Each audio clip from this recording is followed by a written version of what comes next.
안녕하세요. 낭만 이목 이동현 목사입니다. 어느덧 5월 중순, 여러분들은 어떻게 살아가고 계십니까? 벚꽃을 시작으로 차례차례 피었던 꽃들이 이제는 차례차례 낙화하였습니다. 가야 할 때가 언제인가를 분명히 알고 가는 이의 뒷모습이 얼마나 아름다운가라고 표현했던 이영기 씨의 낙화라는 시가 생각이 납니다. 그 시 한 대목에는요, 분분한 낙화, 결별이 이룩한 축복에 쌓여 지금은 가야 할 때라고 말을 하는데, 선상병 시인처럼 소풍을 끝나고 하늘나라로 돌아갈 때 모든 꽃잎들이 우리들과 함께 있었던 시간들을 아름다웠다고 외치며 인사했기를 바랄 뿐입니다. 우리는 모든 것이 풍족한 시대를 살아가고 있습니다. 먹을 것은 물론이고요, 디지털 시대가 되면서 볼거리, 즐길거리가 참으로 많은 시대를 살아가고 있습니다. 그런데 그것으로 인해서 우리가 상실한 것이 있습니다. 아마도 낭만이 아닐까요? 이원 시인은요, 낭만 상실이라는 시를 통해 우리에게 강력한 메시지를 던져주고 있습니다. 오늘따라 유독 허기가 졌다. 황혼을 먹고 싶었다. 낭만 실조에 걸린 것 같았다. 날 보고 네가 웃었다. 포만감에 숨쉬지 못했다. 라는 아주 짧지만 강력한 시입니다. 우리가 이 지구에 돈만 벌러 온 것이 아닌데, 나의 모든 시간과 힘, 나의 모든 열정을 돈을 벌기 위해 써버리고, 그 나머지조차 이제는 번 돈을 써버리는데 여러분들은 다 허비하지 않으셨습니까? 그러다 보니 어느 순간 우리의 인생은 낭만 실조에 걸려 낭만이 홀쭉해져 버린, 우리에게는 감동도 기쁨도 사라지고 눈물도 사라진 시대를 살아가고 있습니다. 하루 한 시 시즌2는요, 낭만 이목이라는 타이틀로 여러분들과 함께 만나려고 합니다. 낭만을 전하는 이목사라는 의미도 있지만, 여러분의 눈과 귀, 이목을 끄는 삶의 다양한 주제들을 찾아서요, 마치 시인 릴케가 말하는 것처럼 벌이 꿀을 모아서 그 꿀들을 꿀단지에 담듯이 여러분들의 눈과 귀를 여는 수많은 이야기들을 성경과 시라는 프리즘을 통해 함께 교감하고자 합니다. 낭만 이목이 여러분들과 첫 번째 만날 말씀은요, 로마서 12장 15절의 말씀입니다. 즐거워하는 자들과 함께 즐거워하고 우는 자들과 함께 울라. 탈무드에 보면 마을에서 모든 사랑과 존경을 받는 랍비가 있었습니다. 그 랍비가 어느덧 나이가 80이 되고요, 이제는 모든 것이 쇠약해지고 죽음이 임박한 것을 알게 되었습니다. 그리고 제자들을 모아서 그들을 가르치려고 할 때 갑자기 눈물을 흘리는 겁니다. 허허허허 울었겠죠. 그때 제자들이 함께 울면서 선생님에게 묻습니다. 선생님, 어찌하여 눈물을 보이십니까? 선생님은 지금까지 단 한 번도 게으르게 공부를 한 적도 없었고, 우리에게 아무렇게나 가르친 적도 없었을 뿐만 아니라 매 순간순간마다 정말 나라의 큰 일, 작은 일 함께 하였고, 특별히 하나님을 믿는 믿음 앞에서는 그 누구보다도 정말 대단한 분인데 왜 웁니까? 라고 묻습니다. 랍비가 한참을 운 후에 다음과 같이 말을 하였습니다. 그래, 그래서 울고 있단다. 내가 죽음을 앞에 두고 나에게 이렇게 묻곤 한다. 너는 늘 공부했느냐? 자선에 힘썼느냐? 하나님 앞에 항상 기도했느냐? 그리고 바르고 성실하게 살았느냐? 나는 지금까지 이 대답들에 대하여 예 라고 살았어. 그런데 말이지, 너는 너의 이웃들과 함께 어울려 살아본 적이 있느냐? 라는 말에는 아니요 밖에 할 말이 없단다. 그래서 나는 지금 눈물을 흘리고 있는 거야. 여러분, 어떠십니까? 지식생태학자 유용만 씨의 책 쓰기는 애쓰다에서 이렇게 말을 하고 있습니다. 살아내려는 안간힘이 한 사람의 역사로 고스란히 추적된다. 그 사람이 살아온 흔적 속에는 말로 담아내긴 어려운 아픔의 얼룩도 있고 감출 수 없는 기쁨의 무늬도 있다. 아픔의 얼룩이 씨줄이 되고 기쁨의 무늬가 날줄이 되어 직조되는 개인의 역사가 하나의 스토리로 기록된다. 그것이 바로 그 사람이 살아온 역사다라는 말이 있습니다. 여러분은 복음이 무엇이라고 생각하십니까? 많은 이야기들이 있을 것입니다.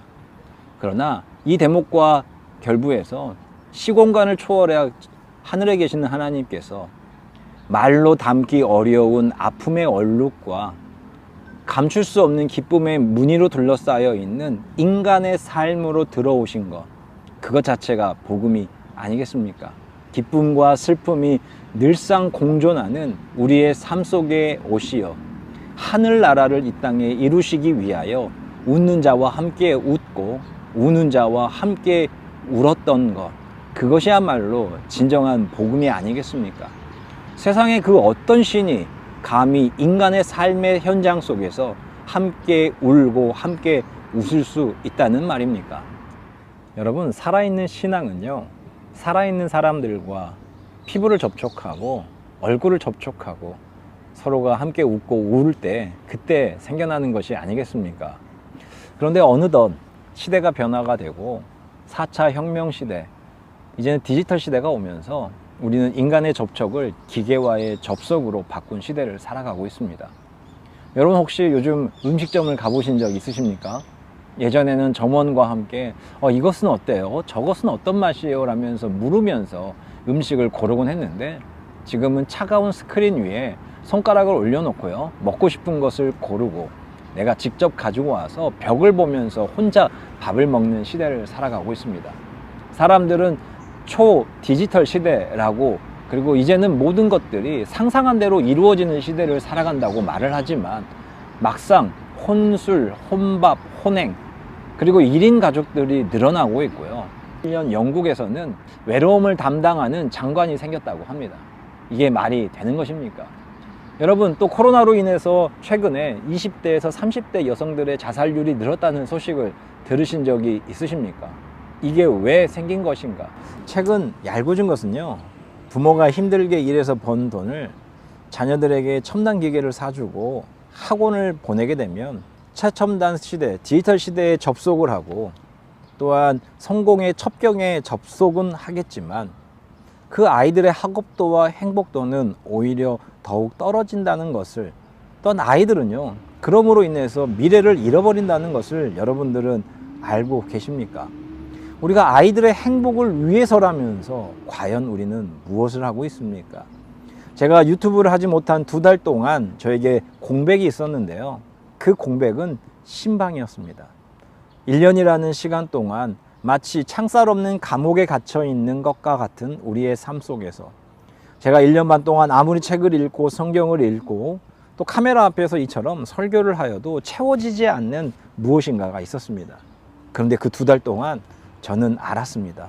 우리 성도님들과 함께 정말 슬퍼하는 자와 함께 슬퍼하고 기뻐하는 자와 함께 기뻐하며 정말 함께 서로의 시간을 나누고 공간을 나누었을 때 진정한 행복이 있었습니다. 맞아, 이것이 목회하는 맛이지. 그래, 나는 신방이 나한테 딱 어울려. 여러분, 이처럼 우리는 함께 웃고 함께 울 때 진짜 신앙의 아름다운 모습을 만들어갈 수 있다는 사실을 꼭 기억하시기를 바랍니다. 정채봉 시인의 슬픔 없는 사람이 어디 있으랴 라는 시가 있습니다. 그는요, 백두산 천지를 바라보며 이렇게 외쳤다고 합니다. 아, 이렇게도 웅장한 산이 이렇게 큰 눈물샘을 안고 있다는 것을 이제야 알았습니다. 여러분, 저는 이 시를 읽는 순간 나의 영혼이 큰 사람 예수님을 떠올려 보았습니다. 우리 예수님에게는 얼마나 큰 눈물샘이 있었을까요? 그가 우리와 함께하는 동안 슬픔 가운데, 아픔 가운데 있는 사람들의 눈물을 모았을 것이고요, 그를 통해서 기쁨이 바뀌고 감동으로 흘렸던 눈물까지 함께 모으지 않았을까요? 그런데 여러분, 예수님의 그 눈물샘 고여있는 저수지였을까요? 저는 아니라고 믿습니다. 예수님은 우리에게 이렇게 말씀하셨잖아요. 나는 너희 안에 들어가 영원히 마르지 않는 샘물이 되어 샘솟아 오르리라. 저는 그 예수님이 저와 여러분의 삶 가운데 함께 오실 때, 그리고 함께 웃고 함께 우는 자리에서 지금도 우리의 눈물을 닦아주실 뿐만 아니라 때로는 우리와 함께 하하하 웃고 계실 그 주님을 떠올려 봅니다. 오늘 마지막은 여러분들과 함께 이정화 씨의 기대어 울 수 있는 한가슴이라는 시로 마무리를 하려고 합니다. 귀를 맞으며 걷는 사람에겐 우산보다 함께 걸어줄 누군가가 필요한 것임을, 울고 있는 사람에겐 손수건 한 장보다 기대어 올 수 있는 한 가슴이 더욱 필요한 것임을 그대를 만나고서부터 깨달을 수 있었습니다. 그대여, 지금 어디에 있는가? 보고 싶다, 보고 싶다. 말도 못할 만큼 그대가 그립습니다. 라는 시입니다. 신현복 선생님은 돕는다는 것은 우산을 들어주는 것이 아니라 함께 빗물을 맞아주는 것이라고 우리에게 말을 했습니다. 그는 아름다운 동행은요, 나와 사회를 돌아본 뒤에 머리에서 가슴, 그리고 가슴에서 발로 향하는 연대라고 하였습니다. 신앙은 나를 가두고 있는 생각의 틀을 망치로 부수고 나를 그리워하는 이들에게 찾아가 기대어 올 수 있는 가슴이 되어주는 것, 정말로 만나고 싶은 그 사람들을 향해 다가가는 나의 몸부림이 아니겠습니까? 우리 모두가 웃는 자와 함께 웃고 우는 자와 함께 울어줄 수 있는 코로나에 진짜 필요한 친구가 되어주시기를 주님의 이름으로, 또한 우리가 사랑의 이름으로 여러분들에게 부탁을 드립니다. 다음 시간 여러분들과 함께 또 만나 뵙겠습니다. 감사합니다.